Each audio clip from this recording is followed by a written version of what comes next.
tardes, estimados amigos. Bueno, un día más, con bastante lluvia persistente.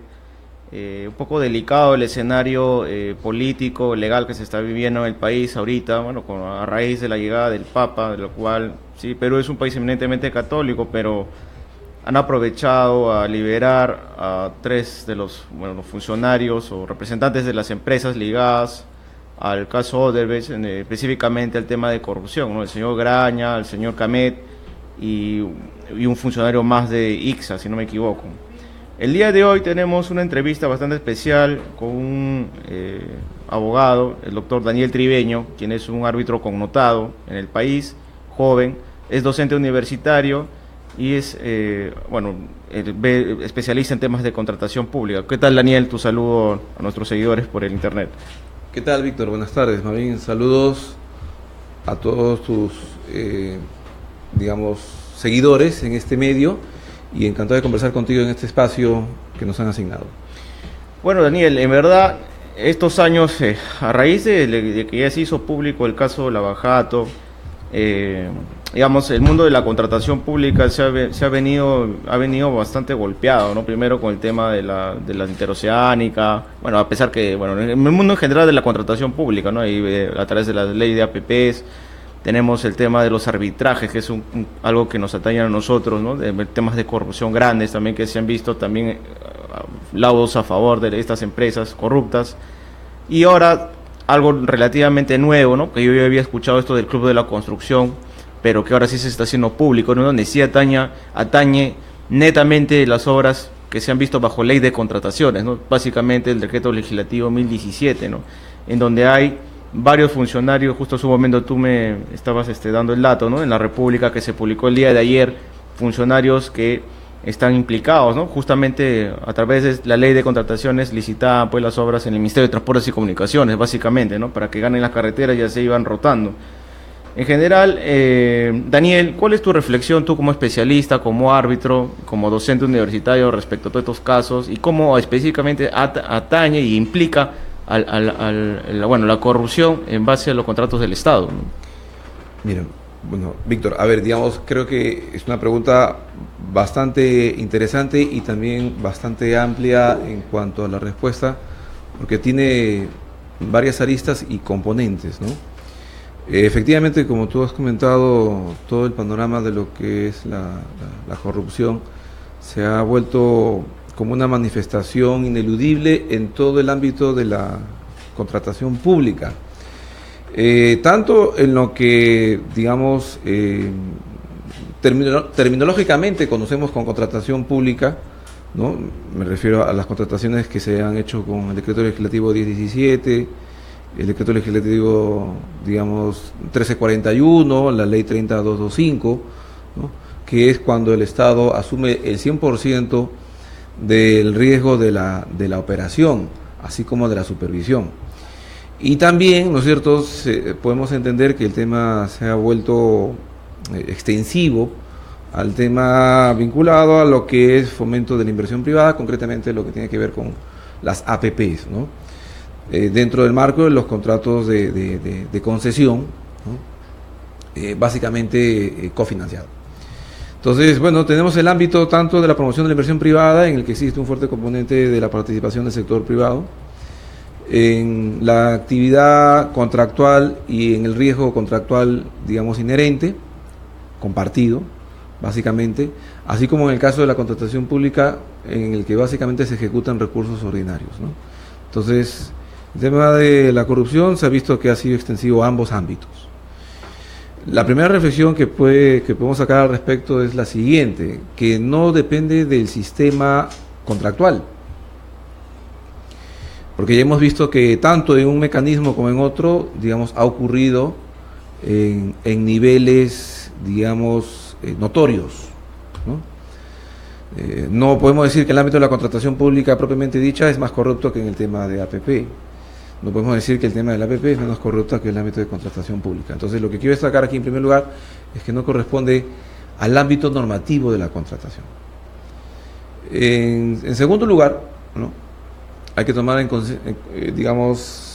conciencia de que la economía se mueve por contratos por las transacciones fundamentalmente que se hace desde el sector público con el sector privado o para el sector público, ¿no? Entonces, lo que quiero destacar con esta segunda idea es que, digamos, existe una necesidad de que se realicen obras públicas de trascendencia, más aún en un país con una brecha de infraestructura bastante grande. ¿Por qué destaco esta idea? Porque, digamos, tiene que haber una economía en movimiento. No necesariamente el que hayan habido estos fenómenos en distintos niveles, digamos, significa que tenga que haber una paralización de la economía y menos una paralización de los principales instrumentos de los que se sirve la economía, que es la transacción contractual. Entonces, ahí tenemos un ámbito que no podemos, digamos, si bien está perjudicado, no podemos paralizarlo. Y una reflexión final en este punto sería la siguiente, ¿no? ¿Dónde colocar las incidencias importantes?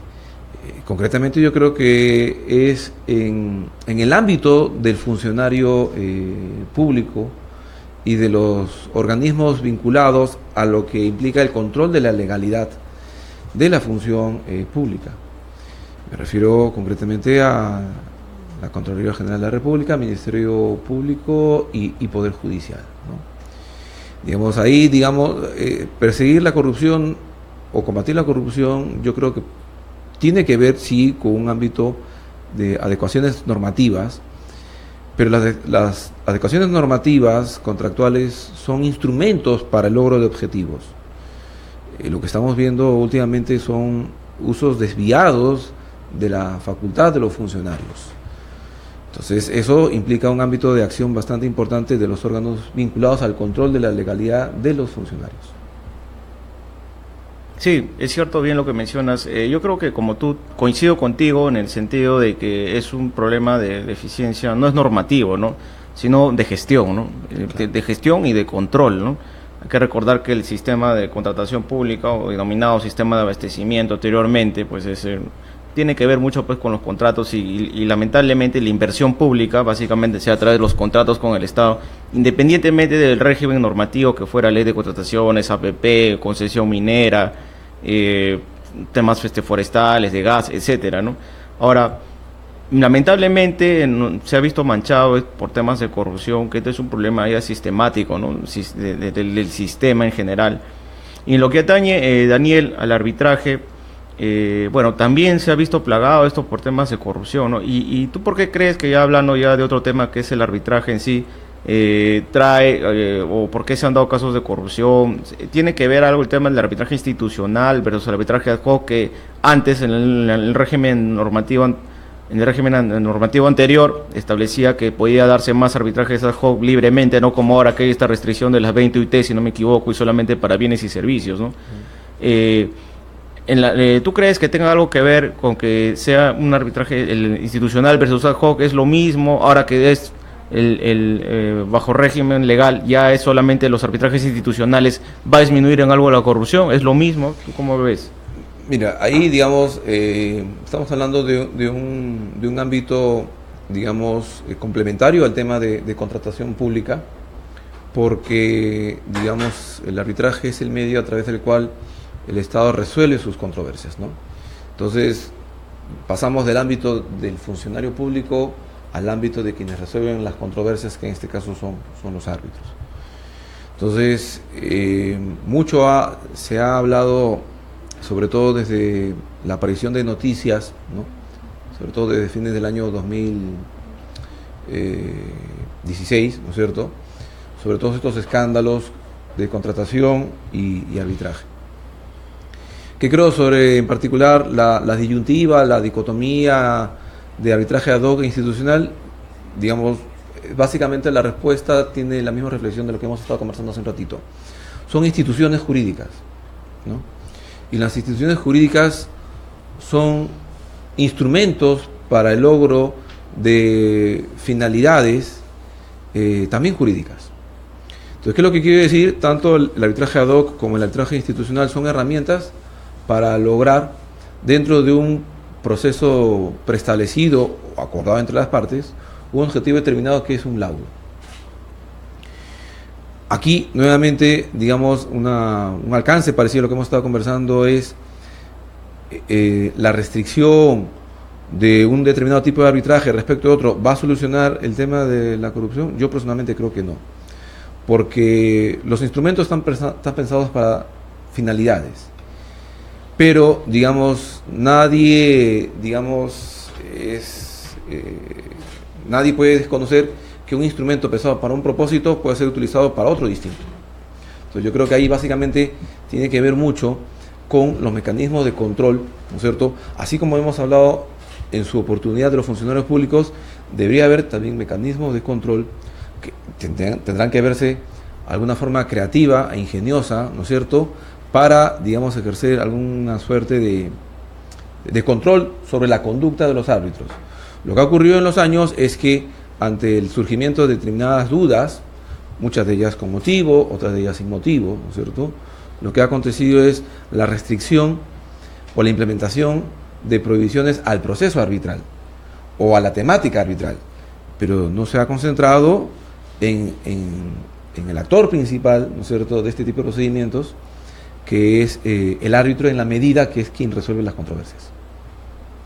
Sí, bien, ¿no? Entonces, ¿tú crees que esto de que ahora es el arbitraje institucional, la regla general, no va a cambiar el escenario si es que es un problema sistemático, ¿no? Como hemos venido hablando, si el espíritu normativo es de que no, pues, lógico, no, bueno, y además los principios del derecho administrativo, los principios que están consagrados en la ley de contrataciones, no es justamente, pues, el tema del pacto de integridad, inclusive, y ahora lo de la cláusula anticorrupción y todas estas novedades, entre comillas, que se han implementado en la norma, de repente, de alguna manera, y también, pues, el arbitraje que tiene, pues, que es un modo de ejercer jurisdicción y resolver conflictos legales, en el cual, pues, tiene que primar la probidad, en código de ética, ¿no? Existe en la Ley General de Arbitraje también se establecen, digamos, a grandes rasgos, ¿no?, reglas, digamos, de conducta de los árbitros, en cómo se tienen que regir, ¿no? E inclusive ahora en los arbitrajes institucionales, en reglamentos como la Cámara de Comercio de Lima o la Universidad Católica, se establecen cláusulas generales o normas respecto de que, por ejemplo, el árbitro, pues, está de una manera controlado a través de estos consejos de ética, ¿no?, que existe dentro de cada institución, ¿no?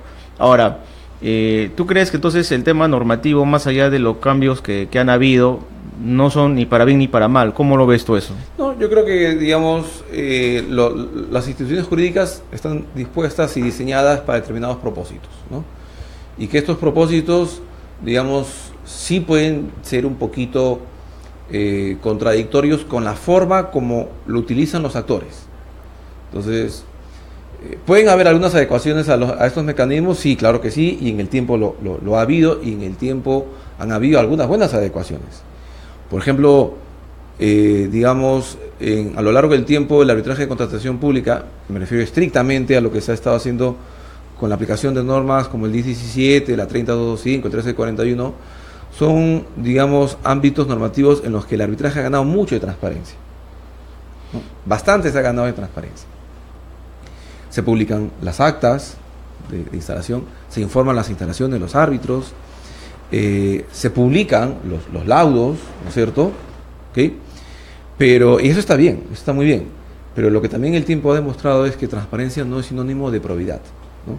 Entonces, habrá que ver, ¿no es cierto?, de una manera inteligente, adecuada y apropiada, de cómo se dan los pasos hacia ese rubro, ¿no? Entonces, va a depender mucho de los legisladores y de los colaboradores en los que se apoyen esos legisladores para establecer esos mecanismos adecuados para hacer que procesos arbitrales buenos sean acompañados con el estándar y rango de probidad que se necesita.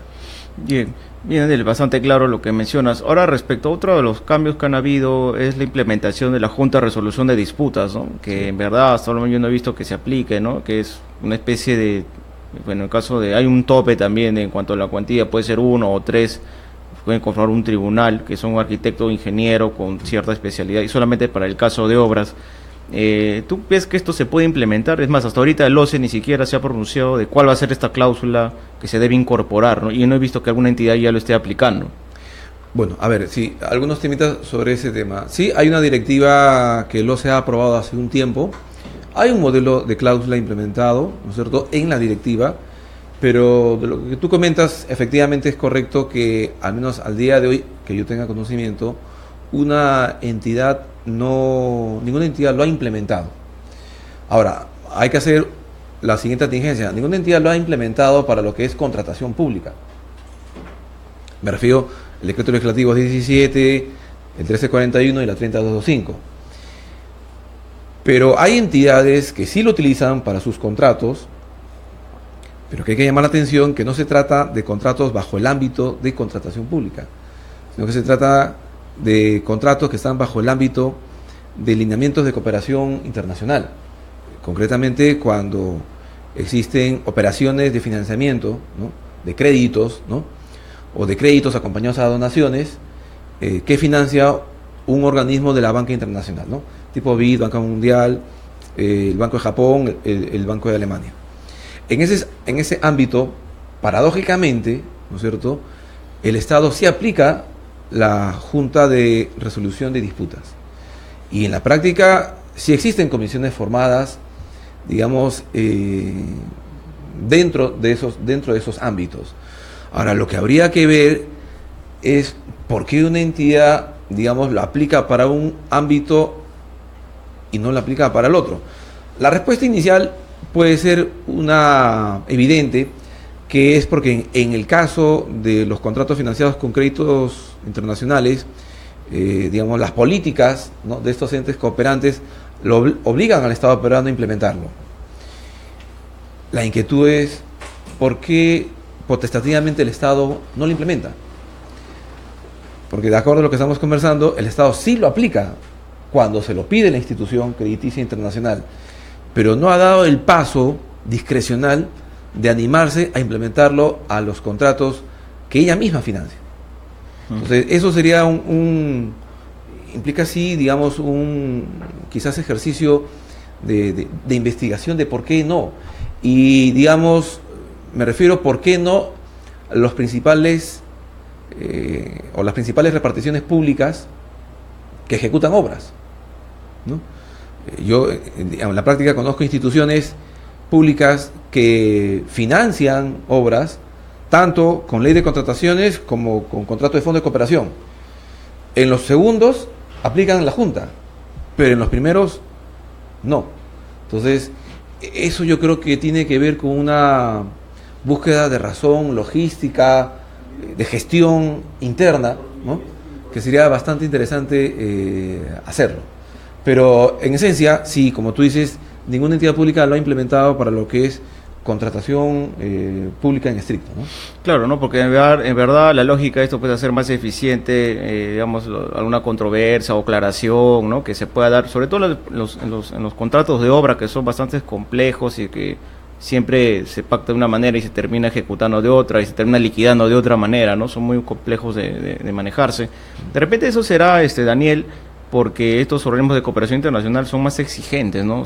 Bueno, ahí justo tú hablas sobre el tema de la probidad, el tema de la eficiencia, este principio que, digamos, tiene que ver con el tema de la gestión pública, que es gestión por procesos, por resultados, sobre todo el principio que rige ahora en la ley de contratación, en la contratación pública en general, que es valor por dinero, ¿no? Claro. Valor por dinero, o sea, lo que busca es hacer eficiencia, y esa es la lógica internacional también respecto a lo que es gestión pública, ¿no? Hacer eficientes los procesos, los procedimientos. Ahora, Daniel, otro tema que sí quisiera de repente tratarlo ya en este último bloque sería este caso de Kunturwasi, ¿no? Que bueno, no es un arbitraje bueno, se quiere ir a arbitraje, ¿no?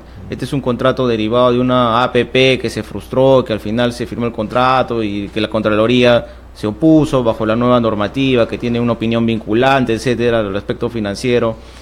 Y bueno, se llegó en que se resolvió el contrato, estaban viendo el tema de la negociación desde el aeropuerto de Chinchero, pues, ¿no? Chinchero, Kunturwasi.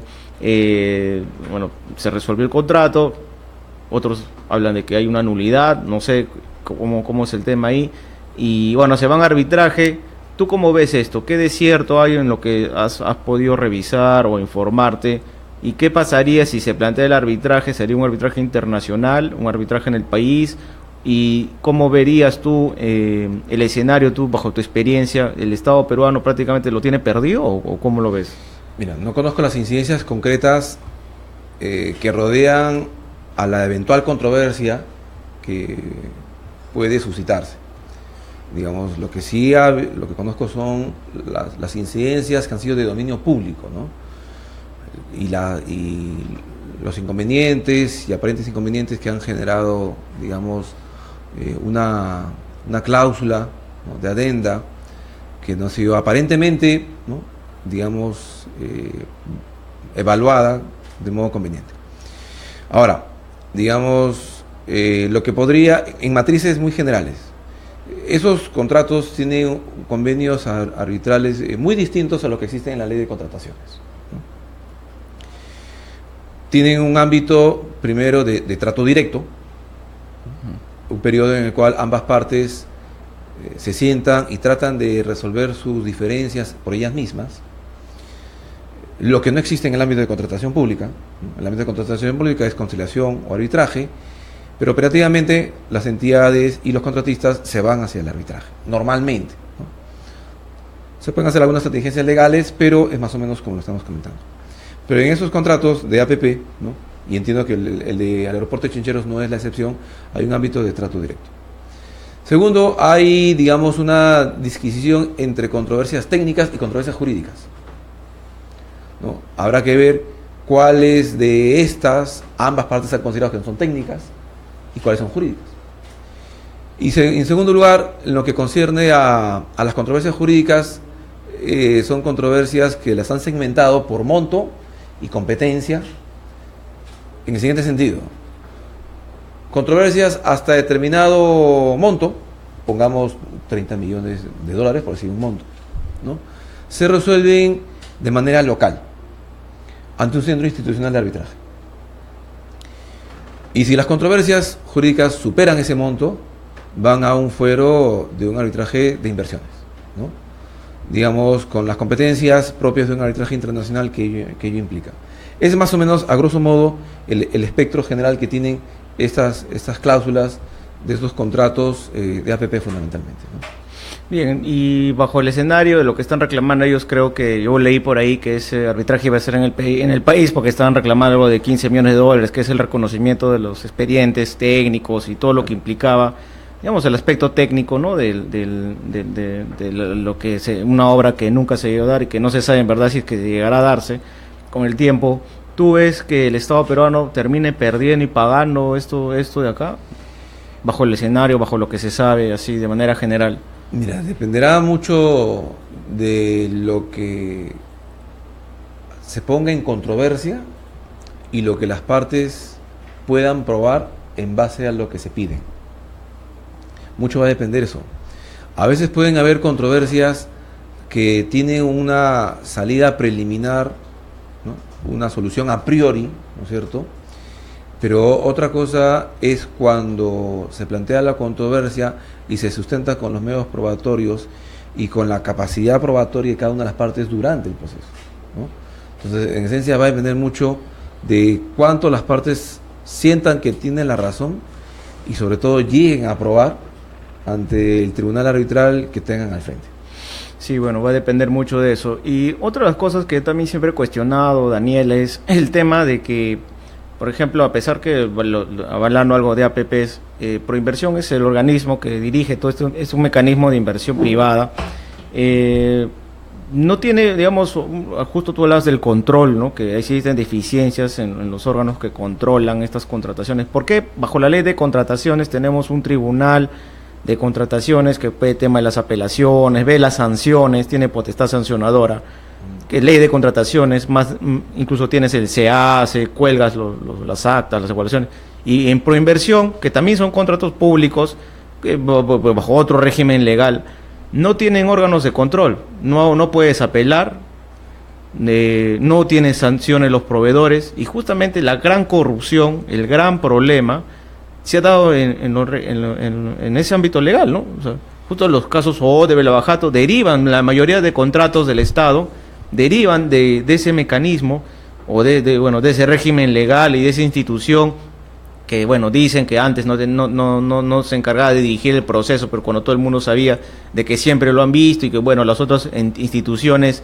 digamos, el gestor siempre ha sido por inversión, no más allá de que vaya interferido los organismos reguladores, hay opinión del MEF, ahora hay opinión del ministerio competente, ahora incluso organismo regional y local que podría darse, pero bien difícil. Yo no he visto hasta ahora un APP salvo en la municipalidad de Miraflores y San Isidro, ¿no? ¿Tú cómo ves esto de que justo tú hablabas de la falta de organismos que regulan o organismos que controlan? La Contraloría se le pasó el tema del gasoducto, se le pasó el tema del tren eléctrico, se le ha pasado el tema de Talara, que tampoco hasta ahora no se ha hablado de ese contrato que es malísimo para muchos economistas. ¿Tú cómo ves esto de por inversión? ¿Está bien? ¿Está mal bajo el último régimen y modificaciones que hizo el doctor Quijandría que fue director hasta hace no mucho de proinversión? Bien, a ver, digamos, el tema de las APPs ha sido uno de los ámbitos que, digamos, ha recibido un desarrollo normativo reciente, ¿no? Recordemos que las últimas modificaciones han sido en diciembre de 2016 con ocasión de la delegación de facultades del Congreso del Poder Ejecutivo. En esa oportunidad se hicieron algunas modificaciones a la ley de APP, que es el decreto legislativo 1251, por parte ya de este gobierno. El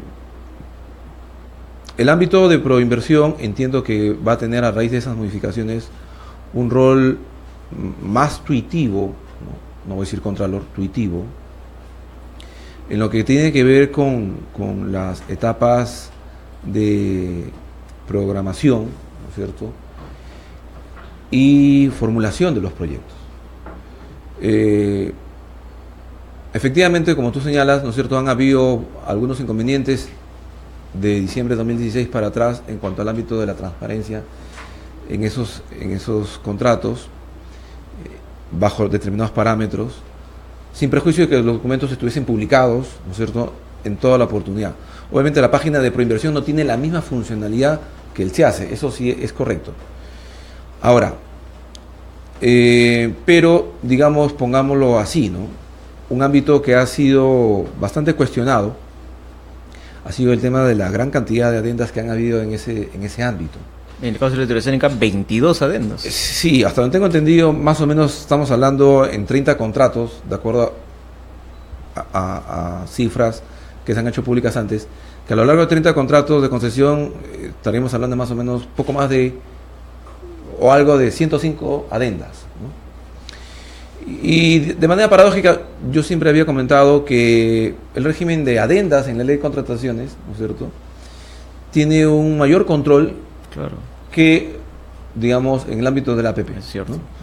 En la norma de contrataciones, tú tienes los ámbitos de las adendas posibles adicionales a la ampliación de plazo, con una mayor regulación que lo que tenía en la normativa de APP. Claro, los contratos complementarios, sí, inclusive, ¿no? Esas atingencias o esas falencias entiendo que van a ser cubiertas, ¿no?, a partir de las modificaciones de diciembre de 2016, porque Proinversión tiene unas facultades, digamos, directivas normativas, ¿no?, que antes no tenía. Ya deja de ser un agente de la inversión a pasar a tener una actividad un poquito, digamos, más directiva y normativa.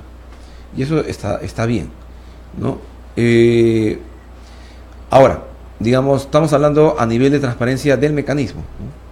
Pueden haber algunas atingencias y algunas medidas que pueden hacer mejor el gerenciamiento de los proyectos. Sí, claro, digamos, de modo anecdótico, lo que podemos comentar es que la problemática de la infraestructura pública en el Perú es común, ¿no es cierto? Y eso es independiente al tipo de forma de ejecución de la obra. Ejemplo, las dificultades en la liberación de los terrenos no es algo privativo ni de contrataciones ni de APP, es común a ambas. Entonces, en ese ámbito, por ejemplo, Proinversión va a tener un rol, digamos, en el sentido que se le va a tener que comunicar los problemas que van a haber o que habrían con la liberación de los predios, ¿no? Incluso han sacado una ley de expropiación rápida, ¿no? Sí, claro, hay algunas adecuaciones, arbitraje, ¿no?, y todo eso, ¿no? Pero acá hay que poner en contexto algo, ¿no? El cambio normativo es una de las herramientas para, digamos, hacer una mejor gestión. Pero las normas o los cambios normativos no van a reemplazar a la gestión. Porque de todas maneras tiene que haber un ámbito funcional, y acá me refiero a los funcionarios y servidores, en los cuales tienen que aplicar la norma de una manera, digamos, acorde a la norma, ¿no? Aplicando criterios y principios, ¿no es cierto?, que busquen el logro de los objetivos. Tiene que haber una buena norma, facilita un buen gerenciamiento, pero una buena norma no excluye el gerenciamiento. Entonces el gerenciamiento es indispensable. Y en segundo lugar, ¿no es cierto?, no hay que olvidar que estos esquemas normativos de contratación pública y de concesiones tienen un factor común, que es la discrecionalidad funcional, ¿no? Sin discrecionalidad no se puede hacer gerenciamiento. Entonces, ahí hay una triangulación entre economía, contrato y discrecionalidad. Eso no se puede eludir. No se puede, creo yo, digamos, ponerle un corsé a la facultad o a la potestad discrecional para la gestión del contrato. Pero sí se pueden establecer mecanismos de control de los funcionarios, ¿no? Entonces, y acá hay que hacer una distinción. Una cosa es establecer los mecanismos normativos y gerenciales para un buen contrato, y otra cosa es no controlar al funcionario, ¿no? Entonces esas dos cosas tienen que entenderse y tienen sus ámbitos de competencia muy diferenciados. Sí, eso es cierto, ¿no? Y justo estaba revisando en su momento la lista de los cantidad de funcionarios que están implicados y que seguramente les van a dar detención en esta semana, ¿no?